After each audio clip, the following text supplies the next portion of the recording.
जो सांसद बैठे हुए हैं, जो लोग शिक्षा से अवगत नहीं है, समस्या सुनिए। आपको समस्या तब सुनाई देगी जब आप साक्षर होंगे, जब आप शिक्षा की स्थिति परिस्थिति से गुजरे हुए होंगे। ये क्या कहना चाहते हैं?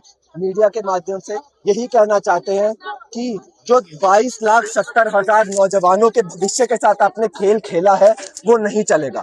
आज के समय पे देश की एक बड़ी नौजवान आबादी का भविष्य खत्म किया जा रहा है, उनके सपनों को कुचला जा रहा है, उनकी जो मेहनत की घंटों की सालों की कमाई है, जो मेहनत है उसको कुचला जा रहा है। उनके माँ बाप ने जो उनके लिए इतनी मेहनत करके किसी तरीके से अपना पेट काट के उनको स्कूलों में भेजा है, उनके भविष्य के साथ ही खेला जा रहा है। ये हमारी डिमांड है पहली कि धर्मेंद्र प्रधान तुरंत अपना इस्तीफा दे। लगातार आपके कार्यकाल में अनगिनत पेपर लीक हो चुके हैं जिसकी रिस्पॉन्सिबिलिटी आपने नहीं ली है, जिसके लिए आप एज एन एजुकेशन मिनिस्टर आप एक फेलियर रहे हैं। तो तुरंत आपको खुद ही अपने आप ही एक पब्लिक सर्वेंट होने के नाते रिजाइन कर देना चाहिए।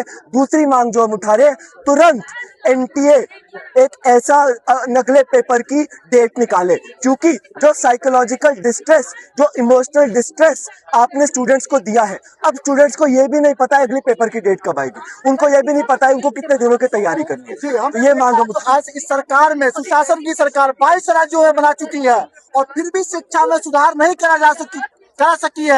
आज दुखी होके आप लोग देश भर से दिल्ली के जंतर मंतर पर आए हैं। बोलिए क्या कहना चाहते हैं, किन दुखों के साथ दिल्ली पे जंतर मंतर पर आए? जी, हमें भी पता है, आपको भी पता है और देश के सभी लोगों को, निवासियों को पता है कि ये 22 राज्यों में सरकार भी बना के कैसे आई है। लोगों का नाम वोट लिस्ट से काट कर ये सरकार बनाई है, ईवीएम में धांधली करके बनाई है, लोगों को पैसा देके बनाई है। और उसके बाद भी 10 साल से ज्यादा होने को आए हैं, उसके बाद भाजपा ने इस देश के नौजवानों छात्रों के लिए क्या किया है, इस देश के छोटे किसानों के लिए, इस देश के मजदूरों के लिए क्या किया है, वो हम सबके सामने है। ये सच जी, हमने देखा है जो इसी शासन की सरकार जो शिक्षा, स्वास्थ्य, सुरक्षा, मूलभूत सुविधाएं भी अगर देश की जनता नहीं दे सकती है, देश की जनता को प्रोवाइड नहीं करा दे सकती है, नहीं दे सकती है, तो काहे का सुशासन का सरकार, काहे का सुशासन का सरकार पूछती है भारत की जनता बारंबार, पूछती है जनता भारत की बारंबार। जी, और बताइए, ये एक बार दो बार नहीं, कई बार बारंबार हुआ, ये बारंबार हुआ।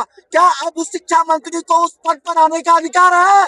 जी बिल्कुल नहीं है। इतनी बारी नीट का ही हम देखें, तीसरा पेपर लीक है 2 साल के अंदर अंदर।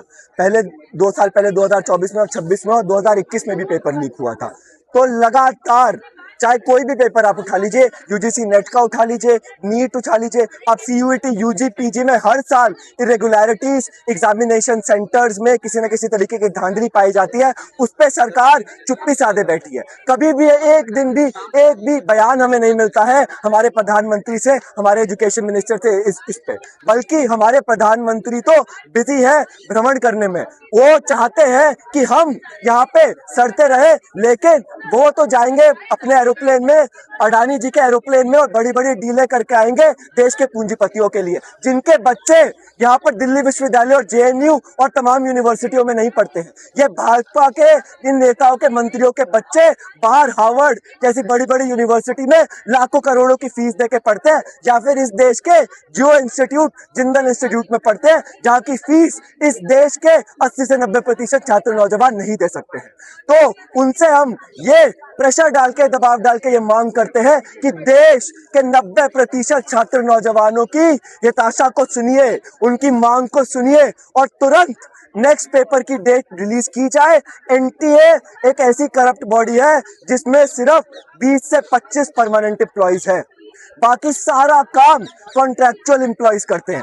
तो जो मोदी सरकार नोएडा में मजदूरों की फैक्ट्रियों में जो ठेकाकरण करती है, वही वो पब्लिक सेक्टर में एनटीए में भी कर रही है। उसकी वजह से क्या हो रहा है? उसकी वजह से एग्जामिनेशन सेंटर पे एग्जाम करवाना, पेपर सेट करवाना, पेपर को प्रिंट करवाना, पेपर को एग्जामिनेशन सेंटर तक पहुंचाना, ये सारा काम प्राइवेट कंपनियां टेंडर पे करती है, जो कि अकाउंटेबल नहीं ठहराई जा सकती है।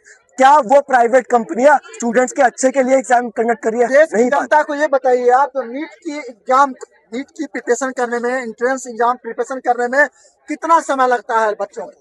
जी, कम से कम हम देखेंगे, क्योंकि आज के समय पे इतनी कम सीटें बची है सरकारी कॉलेजों में नीट की प्रिपरेशन में, जहां पर आम स्टूडेंट्स जा सकते हैं। प्राइवेट स्कूलों की फीस कम से कम 1 से 2 करोड़ से शुरू होती है अगर आपको एक मेडिकल सीट चाहिए तो अगर आप गवर्नमेंट संस्थानों की बात करें तो कितनी कम सीटें हैं। 10% भी जो स्टूडेंट्स एग्जाम दे रहे हैं, इस बारी 22,70,000 स्टूडेंट्स ने दिया है, उसके 10% भी शायद उन सीटों पे ना जा सके।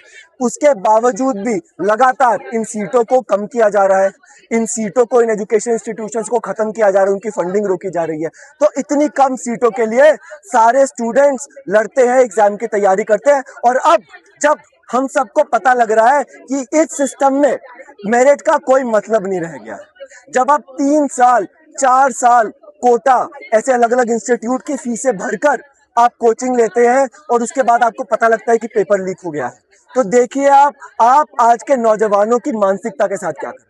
आप उनका सिस्टम से भरोसा तोड़ रहे हैं, आप उनकी मांगों को नहीं सुन रहे हैं।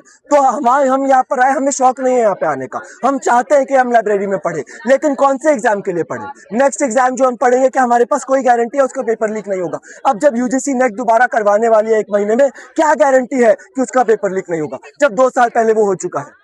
जो नीट की तैयारी कर रहे हैं, क्या गारंटी है कि अगले महीने जब नीट होगा उसकी डेट भी नहीं आई है। देखिए सरकार का रवैया, मतलब स्टूडेंट्स आज इस तरीके से ना इधर के ना उधर के रह गए हैं, हमें ये भी नहीं पता अब हम क्या करें। अपने नोट्स निकाले तो कितने दिन के लिए पढ़ें, कितनी दिन की रिवीजन करें, हमें पता ही नहीं है। 1 महीने 2 महीने में पेपर होगा, उस 2 महीने में क्या मेरे पास दिल्ली में मुखर्जी नगर में रहने का किराया है?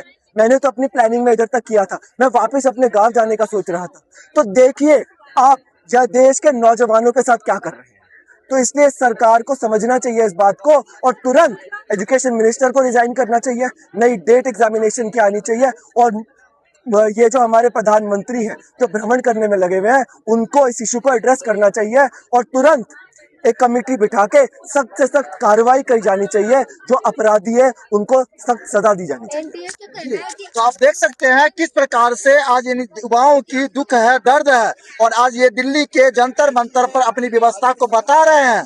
तो मैं कहना चाहता हूं बीजेपी के जो समर्थवान नेता हैं, जो सांसद में बैठे हुए हैं, जो लोग शिक्षा से अवगत नहीं है, समस्या सुनिए। आपको समस्या तब सुनाई देगी जब आप साक्षर होंगे, जब आप शिक्षा की परिस्थिति से गुजरे हुए होंगे, तब आपको सुनाई देगी इनकी व्यवस्थाएं, तब आपको इनकी सुनाई देगी समस्याएं।